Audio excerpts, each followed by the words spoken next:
I am here at SALT Conference with a good friend, Sam Roberts. We've gotten a chance to work together and collaborate together, and I just love that you're here at SALT Conference. Give a little glimpse of what you do on a daily basis. Like, what is your day job? How do you get paid? That's because this is the most amazing thing. You get paid to play with all these cool toys. Walk us through that a little bit. Yeah, no, I'm pretty spoiled in my life to get to do what I get to do. I dabble in a lot of stuff, but my main fun toys that I get to play with are what I call the big boy camera systems. The specialty camera systems, the cable cams, the rail cams, the techno cranes, the motor cranes, the shot over rigs, gimbals, control systems behind them. I kind of run in all of them, and it's super fun. Yeah. I mean, everything from jib, like the swinging arm, all the way to all these. I mean, I'm sitting here going, I got to translate for like all the words you just downloaded to us. But I love it. And you're really on the cutting edge. What is that like to sort of, do you feel pressure at sort of always having to have the next piece of technology? Or do you feel like there's actually, you're like in your flow, in the groove of like, no, this is where I'm meant to be. And like, I get to add value everywhere because I can help find the right way to accomplish a shot that a filmmaker wants.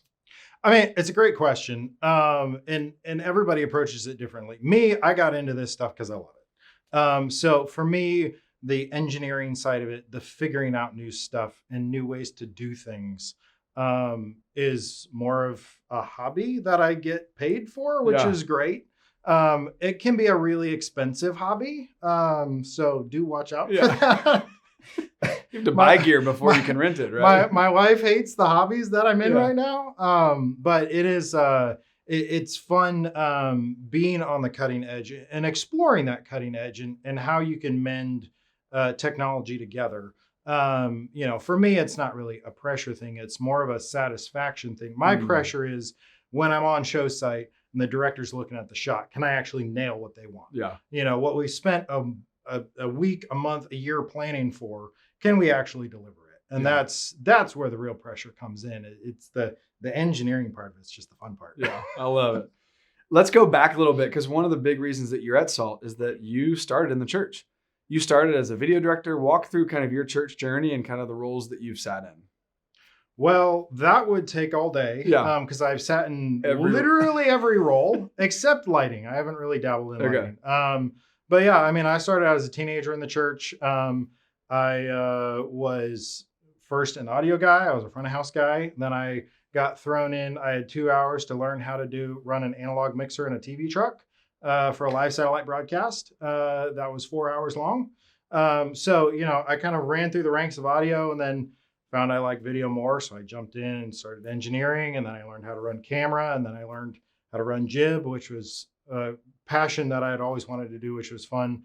But then as I got into it, the church I'm at now, it's not a huge church, but we have a good video setup that, we've built and curated over time, and just spending time directing every Sunday and paying attention to how I directed and actually trying to make it better every Sunday is what made me a director. And now I get way more calls to direct than I do for I get a lot of calls for the specialty camera stuff, but I'm usually sending guys out to do that. Yeah. Because most of my calls anymore are directing because of the skills that I learned in the church. And for me, the awesome part about it is the giving back part. And that's like why when you called me about coming here to SALT, I was like, heck yeah, I want to do this. Because it's, I want to be able to, my whole goal when I started was like church production, we can hit another level. Yeah. So but it's going to be hard to learn what we need to do to take that to the next level by staying just inside the church. So leaving the church, not leaving the church, working outside of the church, and learning the skill set from network TV and entertainment TV, and then bringing those skills back is awesome.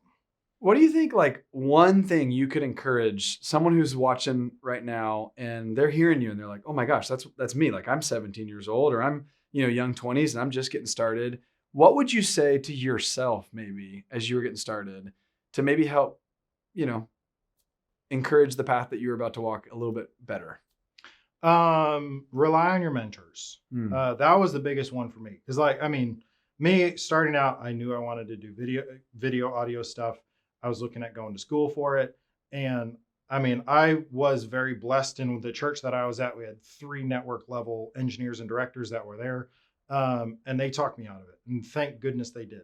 Because the time and the experience that they brought to the table and curated for me inside the church was invaluable. So, I mean, really paying attention to the mentors you have, or if you don't have a mentor, find a mentor. Yeah. Because that'll take you way further in learning. Sometimes it may just say like, hey, can I learn from you? You don't need to maybe say the phrase, can you be my mentor? But like, can I just come and sit under you? And for me, it wasn't about like, I never went to him. I never had an official internship. Yeah. I never had a mentorship. I just showed up. Yeah. And I mean, our church at that point in time was loading in and out of a convention center every Sunday.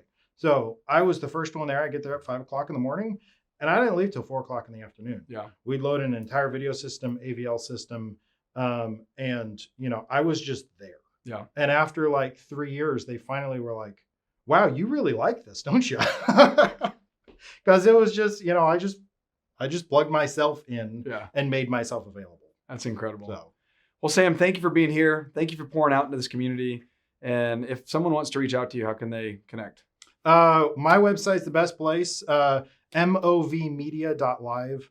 That's movmedia.live. Yep. Think .mov like the video file. Cool. So play off my old editor brain. I love it. I love it. Well, thank you so much, man. Appreciate it. Absolutely. Thanks for having me.